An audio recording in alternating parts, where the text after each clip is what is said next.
You like this film because you're in it. The Big Time Rewind Protocol by Michel Gondry. Research and additional text by Jordan Kinley. Picture Box, Brooklyn. Introduction. Ask anyone point blank to step in front of the camera and act, and you will face the same negative answer unless the subject suffers from compulsive exhibitionism or has a personal ambition in the entertainment department. Now ask the same person to propose a film genre and a possible title, and his engagement will be immediate.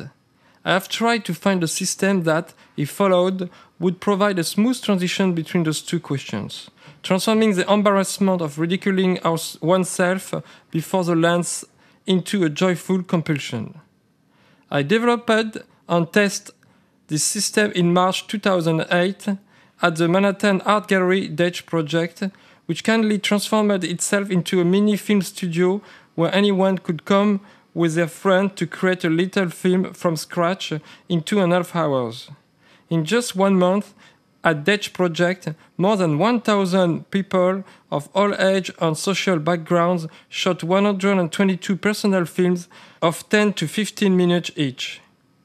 Together with Dutch, we provided cameras, sets, on a step-by-step protocol inspired by my experience shooting my 2008 film Big Time Rewind.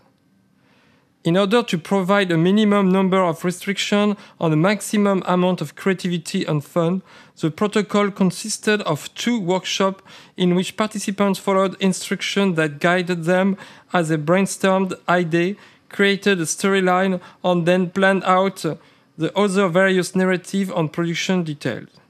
I worked very hard to find the best balance to stimulate everyone's imagination and avoid inadvertent domination of the camera process by stronger or more compulsive members of each group.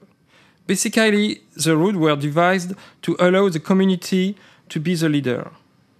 After pre-production and filming, the process culminated with a group screening the completed film.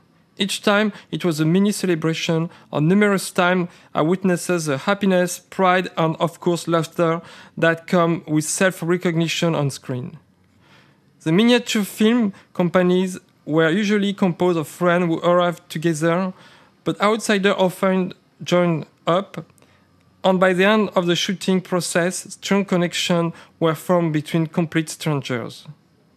It was also surprising to realize that this activity, that's the best way to describe the process, had allowed kids to interact creatively with adults without any kind of parental supervision. Young children were participating in the invention of stories at the same level as adults. In modern society, especially in the United States, these types of interaction are so over-controlled due to fear of abuse, etc., that it could be argued that the protocol is one of the only contemporary ways to allow child-adult creative interaction in a safe, non-educational environment. But our story begins in my own childhood, in another environment entirely. 1. From the suburbs to Paris, culture and abandoned theaters. In 1983, my mother moved to the mountains. Some invisible spiritual guides told her through the voice of her peroxided friend that in the year to come, the level of the sea would rise and big cities like Paris would be flooded. At the time we were living in a small suburban house in Versailles, a conservative town plagued with hordes of old families wearing the same green loden from generation to generation. Mom sold the house in Versailles, and my brother Olivier and I, helped by our divorced father, found a 3-room apartment on Rue Labat in the 18th arrondissement in Paris, like in the Edith Piaf song. Closing the hatch of the rented little van over my mattress is the very last image I keep from my first 20 years of life. Until I closed that hatch, my family had only lived in one home. I still visit and rebuy that place every night in my dreams. I generally call my brother from the dream to tell him the great news. Guess what? I just bought the Versailles house. Mommy's there already. Come with us. We are getting the family back together. I am childhood traumatized. Our home stood next to the edge of the forest, where 2 water towers emerged in the distance. I always believed There were just two big concrete rain catchers hanging on the canopy, so I was dismayed when I discovered that they were actually attached to the ground. Those were my youth landmarks, beside Paris 2, the first big European mall which opened in 1969. In Paris, there were no water towers or malls in sight, more like Indian music, African wigs, and dry fish all at once, stores, fast food chains, cheap furniture shop, and a lot of cars. And cinemas too, but not cinemas that screened movies, cinema that sold shoes or food or music for gay people like the Luxor. One day by chance I ran into my 8th grade best friend Alain, whom I hadn't seen since our time in grade school. Alain ghostwrote my first essay for 10th grade French, earning me the best grade on the private humiliation of reading aloud the rest of the class, a text I had not written. Alain said he was working as a Madame Pipi at the Luxor.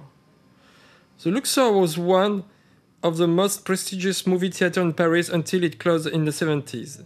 The 18th arrondissement was one bursting with film theaters, even small theaters, until they were all closed down to make way for the multiplexes. Because the inhabitants of the district were mostly immigrants and old ladies, the business owner didn't bother to adapt the architecture they inhabited to their actual trade. Instead, they would just move in and only change the neon sign so you could clearly see what they used to be. Seeing those converted cinemas triggered a sweet utopian idea that began to tickle my brain. See, my dad used to call me a communist when I was trying to make a point of my embryonic philosophy of sharing versus preserving unique privileges. He said that capitalism was the way nature works, and no matter how much we fight it, we will always fall back into it, so we'd better get used to it. I was secretly proud he called me a communist. And the more I passed by those recycled landmarks, the more I began to think of a system that could put them to better use. What if a camera, either video or film, at the time I was probably thinking film, was given to a group of neighbors who all lived near one of those theaters? They would shoot random footage of themselves and their friends. Perhaps some film would be fictional narratives, while others could be more unconstructed or unstructured. But more important, the film would be about the people who shot them. Each film would be roughly edited and screened in the theater on the weekend. People would pay the price of a regular movie ticket, and the money collected would finance the next shoot and pay for the rent of the cinema. The whole cycle would last 1 week. I know the numbers don't add up. I just realizing that when I wrote the word rent. I guess I was counting on having the theater for free. The Luxor, for instance, has been empty since the mid-80s, absolutely abandoned. Yet this is how a utopia defines itself, at least for me. It's something that is not supposed to happen outside of your mind, like sleeping with a girl you're in love with. Sorry, that's not the subject. Besides, a utopia is an imaginary city, but ideas are like cities. When they're started, they keep on building on themselves, accumulating incongruous layers over the year to form a complex texture resembling organic matter. But I believe people would really enjoy the screenings. Not because the film would be anything particularly special in terms of entertainment value, but simply that they would love the film because they were in it. On their friend, on their family, on the street they walk on every day, and so on. Exactly like a home video, only a neighborhood video. Producers already tell filmmakers that the audience wants to recognize themselves in a protagonist, yet the actual life of a famous film actor couldn't be more distant from the life of the audience. It's the same thing with the landscape on set in a film. Most people don't wake up in the morning with a palm tree in front of their window or a blue sky on the LA smog. Everybody's life is unique, and so is everyone's environment. However, at the core, the producers are right. People want to see themselves and identify with what's on the screen. Maybe there is a principle of resonance, like in physics, that produces an emotional satisfaction, or simply the feeling of not being alone, or even simpler, people noticing our existence. I knew people would enjoy my idea. It was a perfect self-sustaining system. More people would participate each week, and more tickets would be sold each weekend. Nature likes self-sustaining systems. That's a criterion in natural selection. You hear me, Dad? But all of that was happening only in my head. I don't think the idea even made it into one of my messy notebooks. I have a lot of naive concepts to make the world better. For example, I like to brand the word information and only let a television network call its news information if the network respected a chart carefully established by the 100 most respected reporters in the planet. Or to compensate neighborhood ravaged by freeway by creating commercial and social construction at equivalent surface proportion. Lots of possibilities.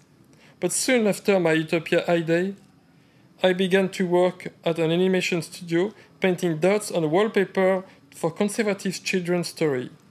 I had my band Wee Wee, and eventually I directed its video and slowly forgot about my Utopia.